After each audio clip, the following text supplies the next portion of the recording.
What's up guys? Welcome to my vlog. So today, na-receive ko na yung aking parcel from Gerber.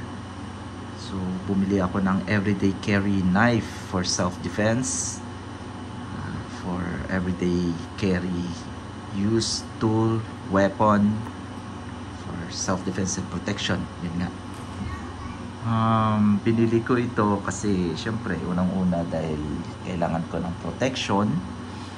Hindi naman palaging dala-dala mo yung baril. Kailangan syempre bit mo ito para just in case may mga masasamang elemento, masasamang tao na magtatangkang, tatangkang karoon ng mga negative effects sa buhay mo. Ayan, so without further ado, buksan na natin.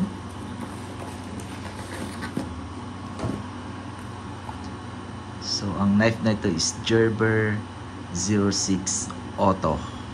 Ayan. So yung link nito i-send ko na lang or ipopost ko na lang sa description. Nabili ko ito sa KnifeWorks. Right? Wow. Okay.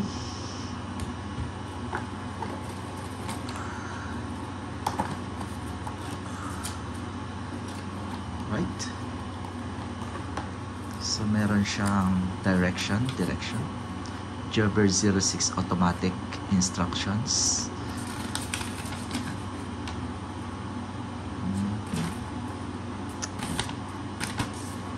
So, mga paperworks.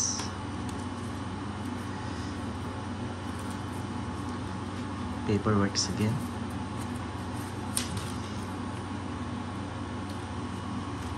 Alright. So meron siyang libreng sheet or case. So made in USA Gerber. Gerbergear.com. Check nyo ito yung site na to sa mga hindi pa nakakaalam kung ano ba yung Gerber.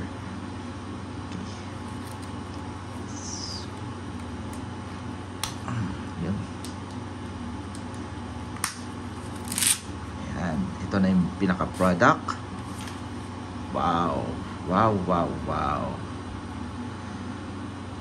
Meron siyang clip. So pwede mong tanggalin itong clip na to at ilipat sa kabila. Kung right-handed ka, yan. So dito mo siya ilagay. Kung left-handed ka, dito mo sa ilagay yung clip para sa mga pockets. Yan, meron siyang safety button, meron siyang pin. Pag red means ready to deploy, pag inap mo yan means lock. So, kahit pindutin mo itong button hindi siya aangat kasi nakalock siya, pero kapag red yan, ready to deploy na.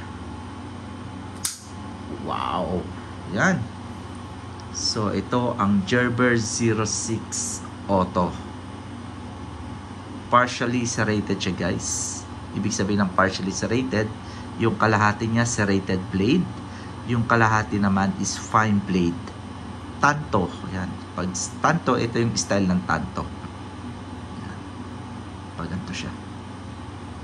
Then made of SVN 30 steel.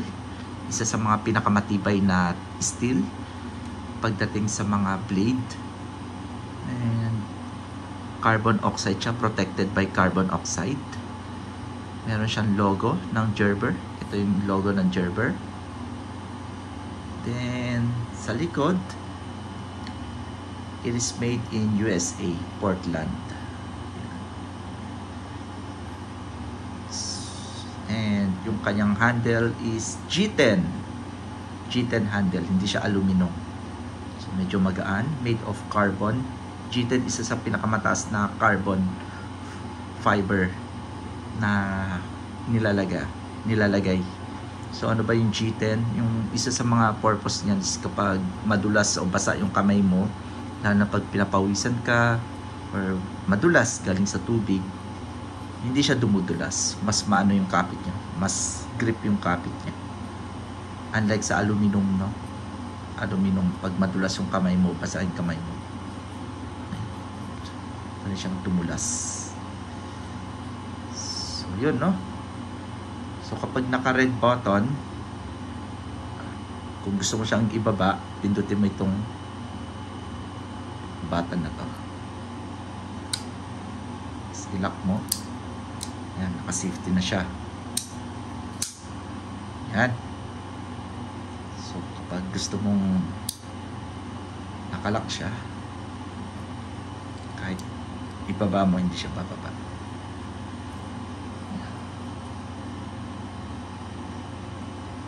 So, again guys, no? Self-defense, everyday carry self-defense, everyday carry tool. Ano pa? May gusto kang buksan, may gusto kang putulin. So, hindi ka na maghahanap. Lagi siya nasa pocket mo. Naka-clip sa pocket mo. Made in USA, Portland. So, anong purpose ng serrated blade?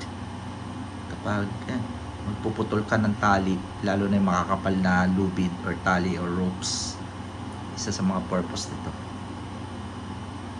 Para siyang lagari. So, ito yung pinili ko. So far, I'm satisfied sa aking biniling everyday carry weapon or tool, knife. I'm very satisfied guys. Katulad ng sinabi ko kanina, protection to para sa akin kasi hindi naman palagi mo dala-dala yung baril mo for protection. Lalo na sa panahon ngayon, marami ng masasamang tao. Hindi naman tayo araw-araw or minuto binabantayan ng mga kapulisan natin.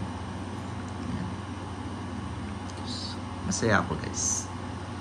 Ang total price dito is $220. May kamahalan pero worth it naman. Sa USA pa binibili. Send ko yung link mamaya or sa description.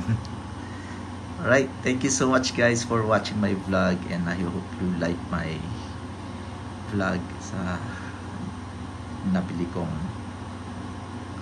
knife.